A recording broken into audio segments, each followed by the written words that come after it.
We're live. So. All right. Hello everyone, welcome back to the Kia Hyundai channel. My name's Gabi. And I'm Charlotte. And today we're not just the Kia Hyundai channel. I guess you could say we're the Kia Hyundai Toyota channel. Over there we have a 2024 Toyota RAV4 LE all-wheel drive, which is the base model here in Canada. Meaning if you're looking for a RAV4 and you need all-wheel drive, this is the one you're gonna get.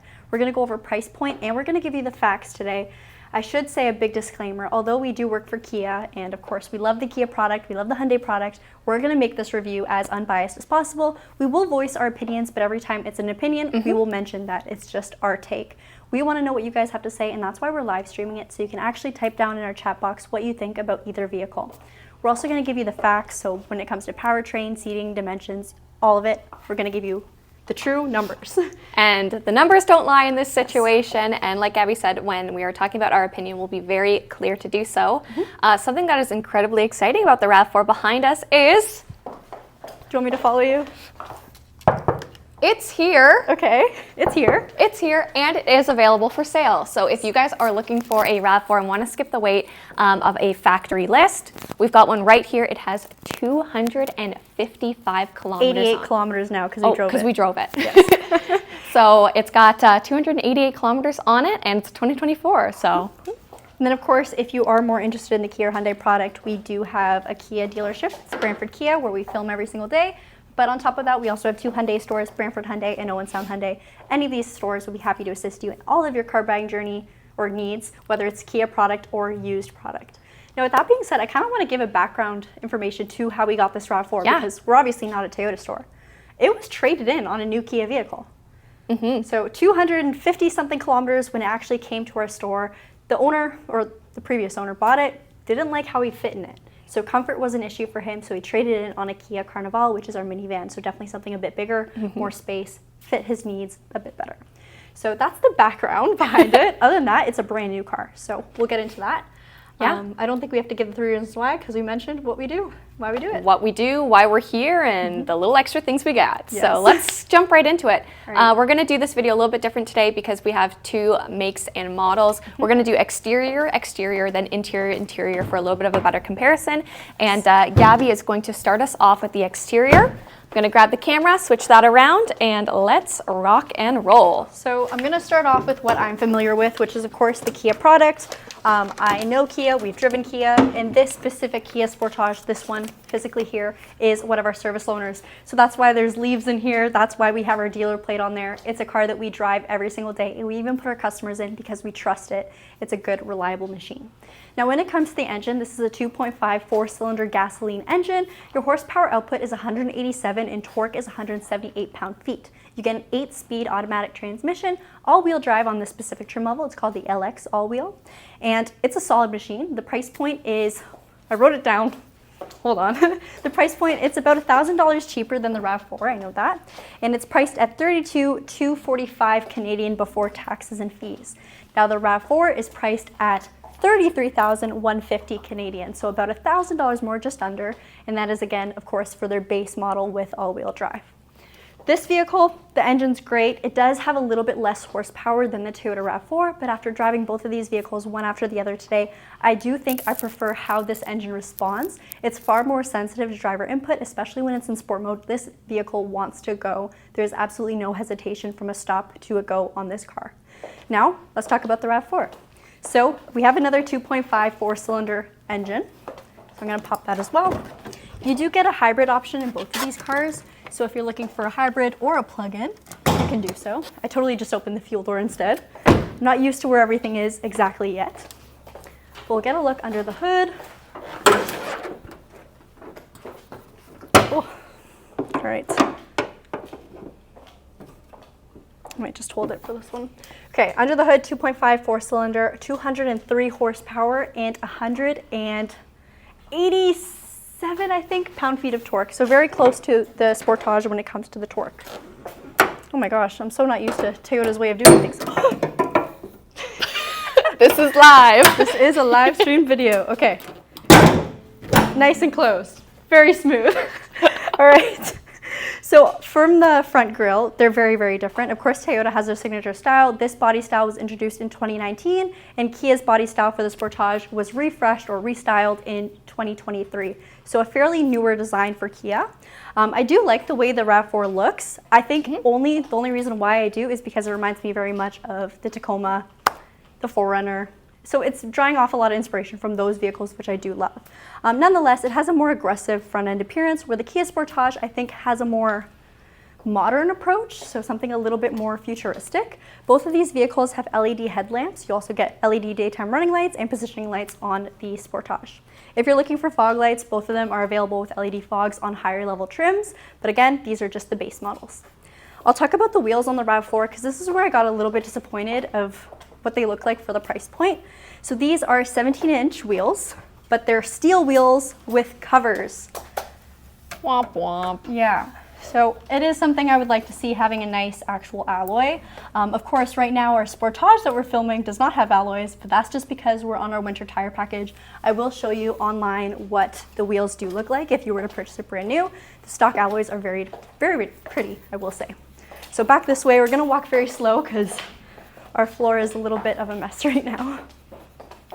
Okay, so sliding over, we have our 17-inch alloys for the Kia Sportage. Of course, not equipped right now, but that's what you would get if you purchase a Sportage brand new. I will also point out both of these vehicles have the same 8-speed automatic transmission. Of course, not the same transmission, but both of them are 8-speed and a traditional automatic, so no CVT in either car.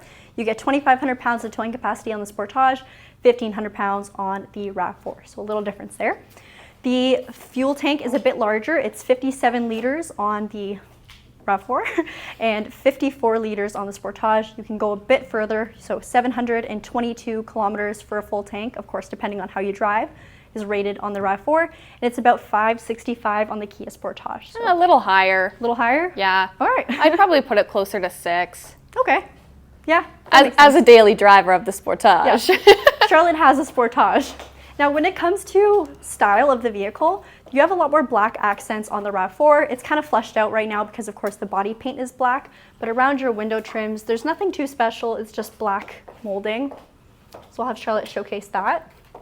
There's a little bit of chrome at the very top, but there is far more to the style on the Sportage, I will say. It's just a little bit more exciting to look at.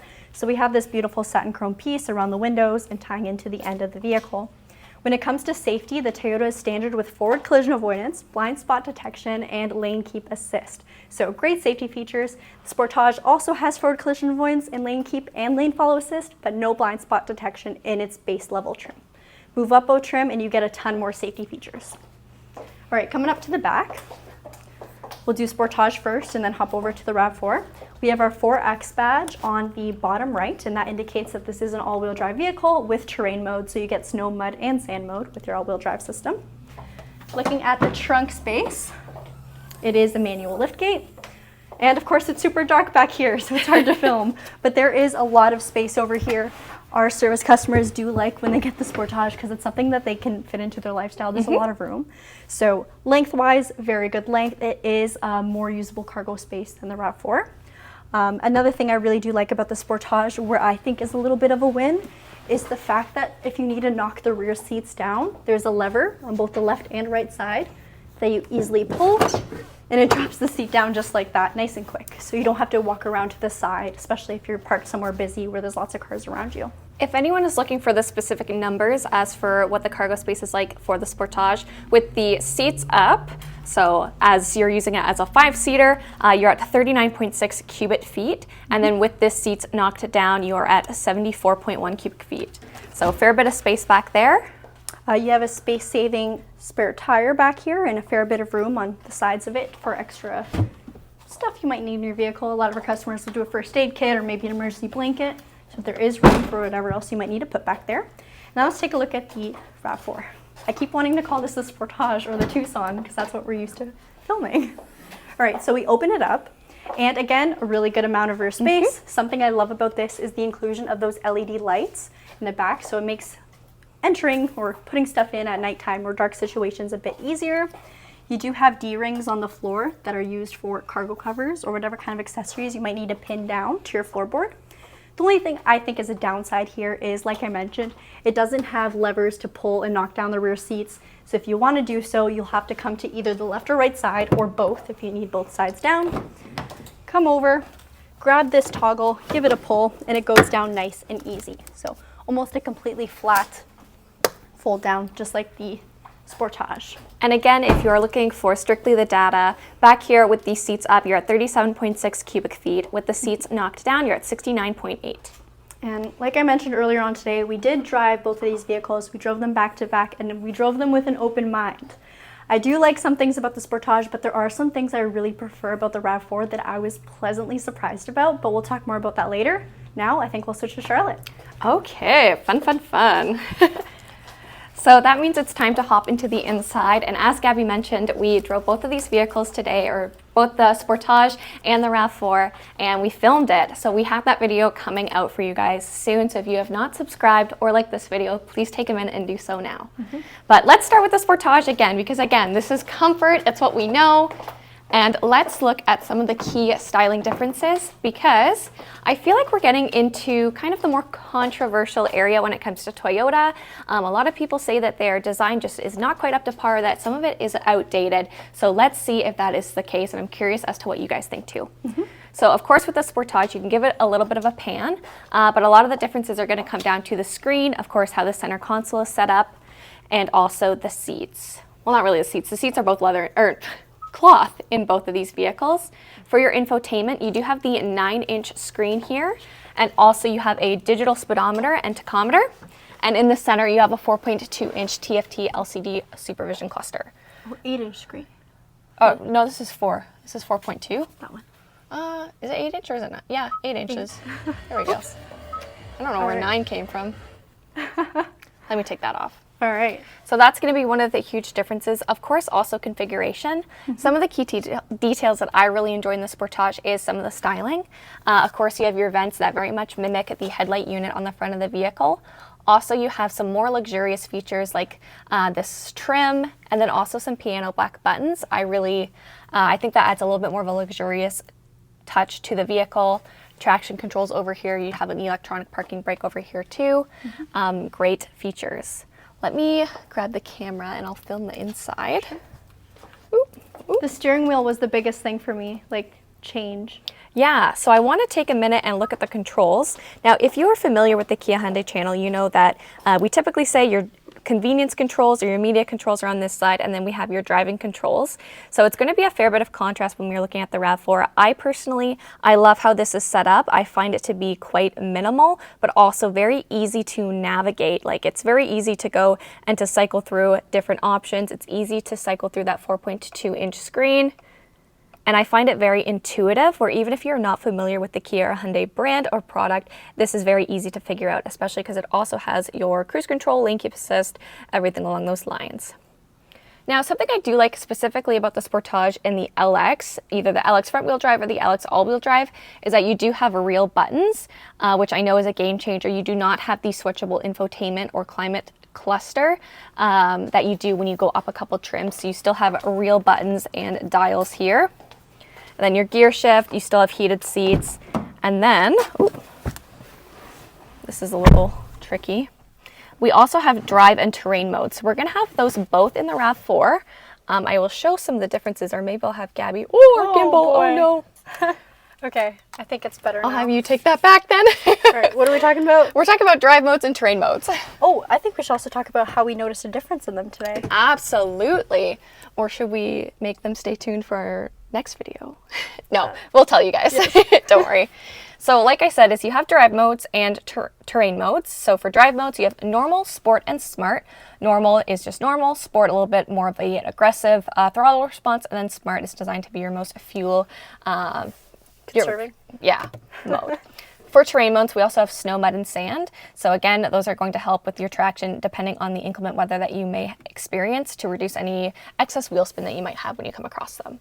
Now, I will say with the Sportage as a daily driver too, when I put it in sport mode, I do notice an immediate change. It's a little bit more responsive. It's the steering, it does tighten up a little bit more, and it's a lot of fun to drive. It's still very smooth, which is probably one of the biggest things I noticed when it came to the RAV4 is when you put it into sport mode, it's still It's a slug. It still felt sluggish, and you can actually physically feel it. I could even feel it in the passenger seat. The car giving a little bit of kickback. It's like no matter how much gas you gave it, it wasn't really willing to move. Yeah. One thing I noticed too is it would roar, so your RPMs would go up, but the car wouldn't really lurch forward, so the power wasn't matching the RPMs, if that makes sense.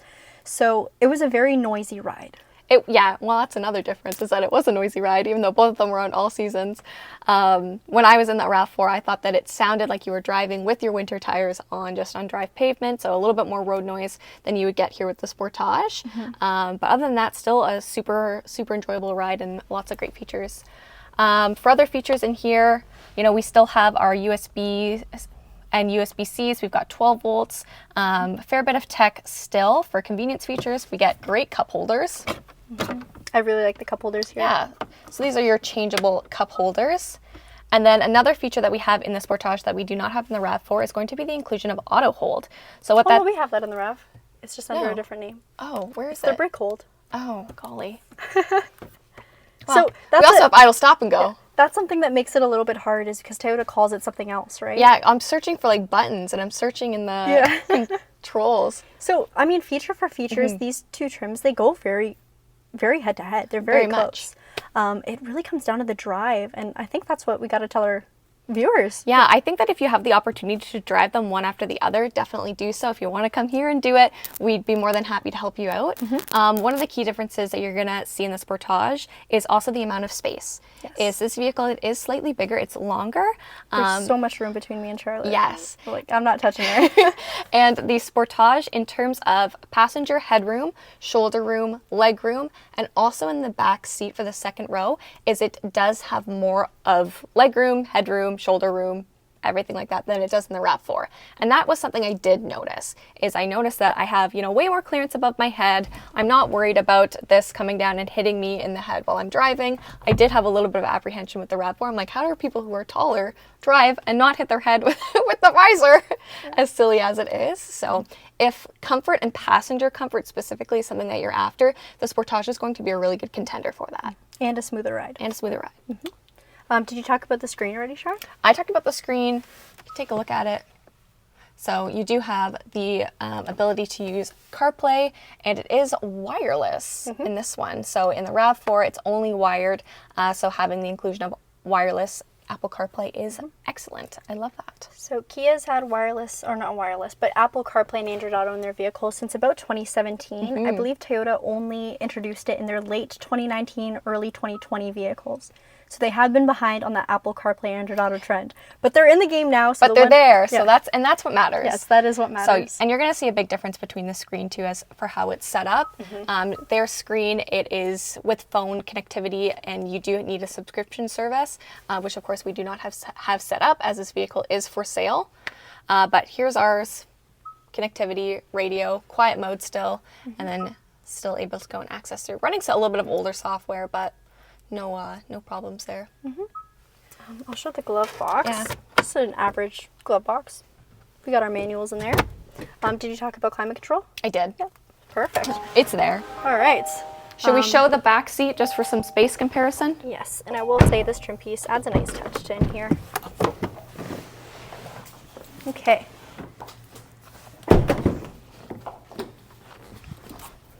All right. So this seat is brought back a little bit more, so I'll show you the space back here. Now, of course, the seats in the back, they do recline. They're back a fair bit right now. They can come up a little bit more. You have 2 cloth pockets, also rear air vents, and then a convenience pocket down below too. So it's nice to see that. And then in the center, you have an armrest that's adjustable and cup holders. And I do like it when they include a little seatbelt clip here too. That way, if you are moving the seats or trying to get the seatbelts out of the way, when these are down, it'll stay flush to the side of the vehicle. Beautiful. Again, are you ready for the RAV4? Yeah, I'll just show this. Again, keeping it just consistent with some of those more luxurious elements, piano black, and some more graphite colored trim pieces. So let's hop into the RAV4. Right. I'll have Gabi give a nice pan. And look how clean this vehicle is. Our detail did a great job. I will say the Sportage is lacking a little bit in cleanliness, but that is because it's got 15,000 kilometers on it and it was just pulled out of a service loaner. And this has 288. Yes. So a little advantage there. I really like that bar. Handle, yeah. I do like that. Do you want to give a pan just to show? Thank you. So now you can see the setup. Of course, for those of you who are familiar with Toyota, this is going to be the same that you have seen for a while. That wasn't a drag, don't worry. You do have premium cloth in this vehicle, and it really does feel like it is premium cloth. I was quite comfortable while I was driving or while I was a passenger too. So let's talk about some of the key features that we have. The bolstering's nice in the seats. Now, what I've noticed is in this vehicle is you have less buttons and more so of dials or toggles. So you have that for your brightness adjuster. Ooh, vintage. Yeah, very fun. And then I'll show the steering wheel and I'll also show the instrument gauge, instrument cluster. So here's what I mean on the steering wheel is you can see there's a lot going on, a lot of the buttons, and then you have kind of your media controls down at the bottom, but then there's also, you know, kind of mixed in with your dial for your instrument cluster, calls, and then over here is where you're going to have your safety features, which Gabi mentioned. So you still are able to access all of those key features from the steering wheel, which is, again, great. It just seems like there's a lot going on, and some of it could have been simplified. That's just my opinion. Whether or not you guys are comfortable with it, that's up to you. So here's the other thing is you do have a bigger screen, and it is digital. It's a mix of digital and analog, where you have your tachometer and then also your fuel gauge and the temperature. And then in the center is where you're gonna have your speedometer, and you're able to cycle through all of those different options. So, and it was a little, you have to use the keypad to cycle through.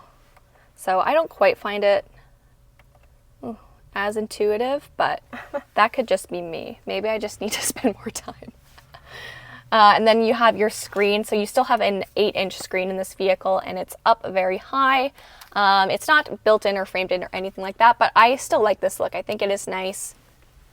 I think the interface is quite, like, it's aesthetically pleasing. Yeah. I don't think I like the way the screen looks more than Kia's, if I'm being honest. And it does, you know, it is very responsive. You're still able to access your important info, such as your settings, music, all that stuff. If you want the subscription, you definitely can.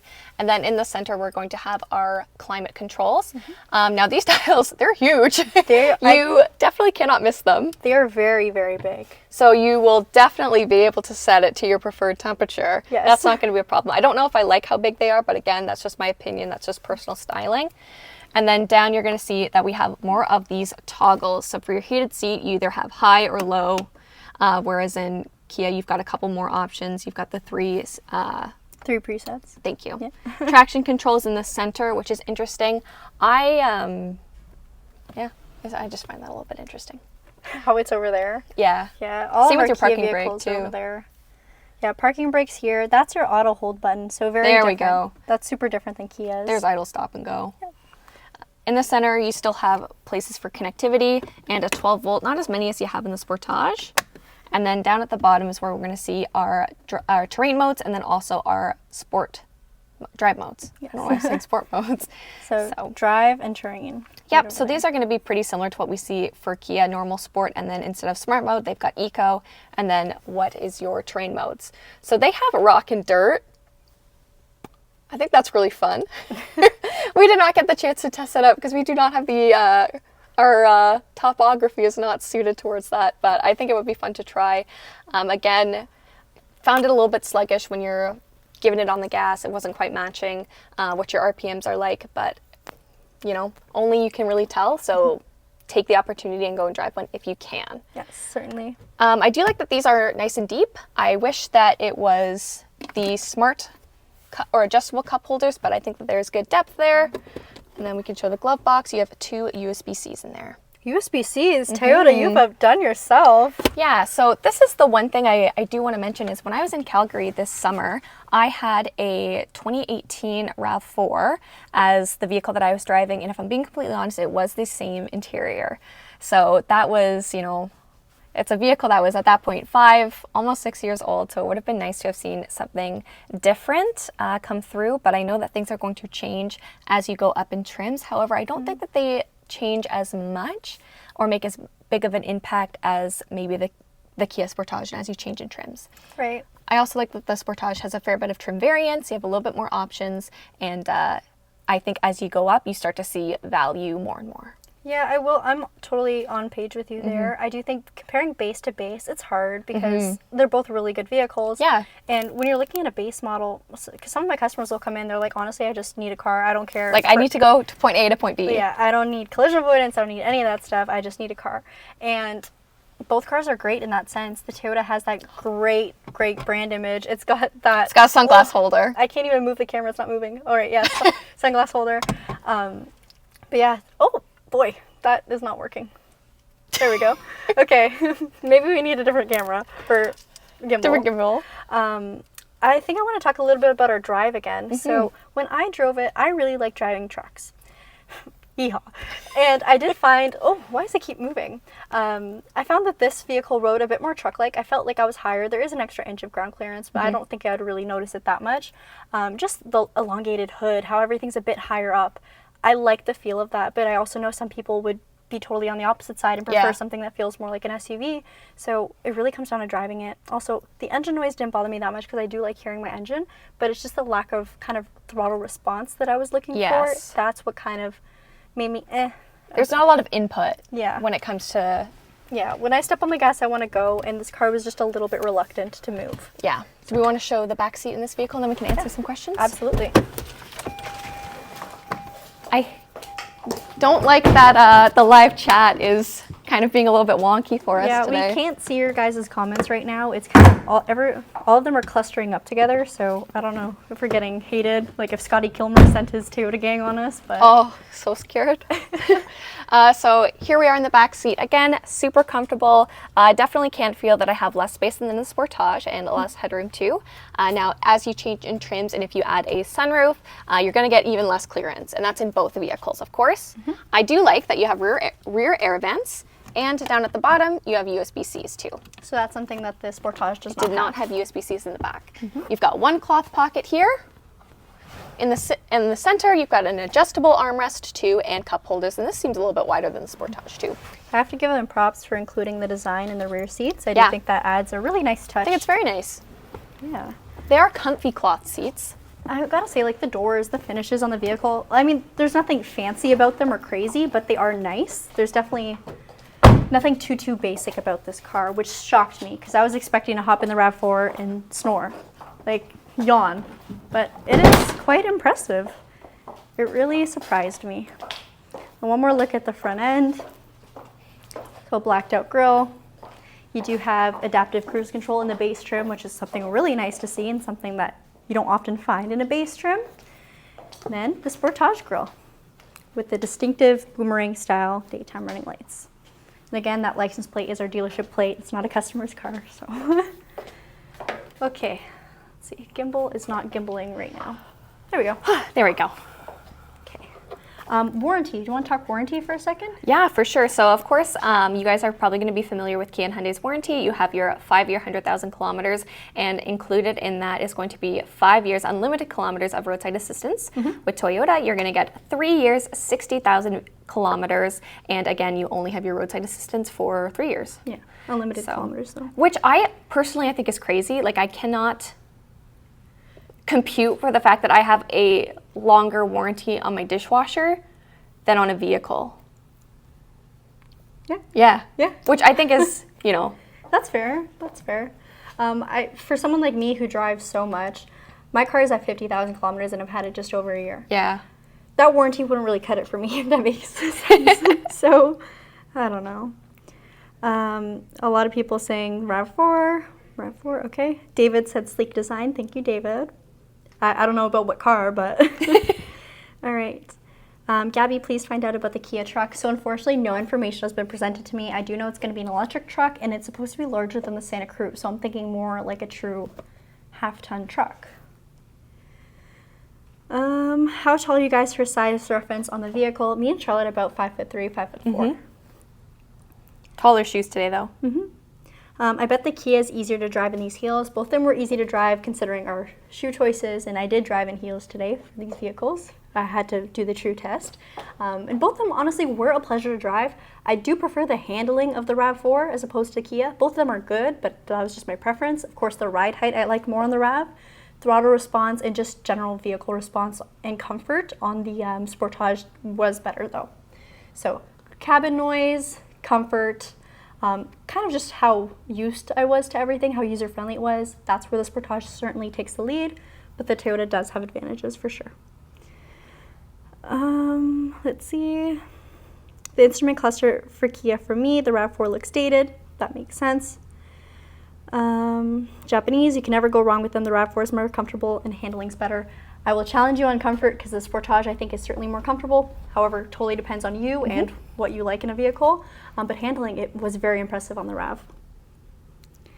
Okay. Gabi and Charlotte, don't get shocked from the comments. There's way too many. I don't even think. Yeah, there's a lot. Yeah. Let's see.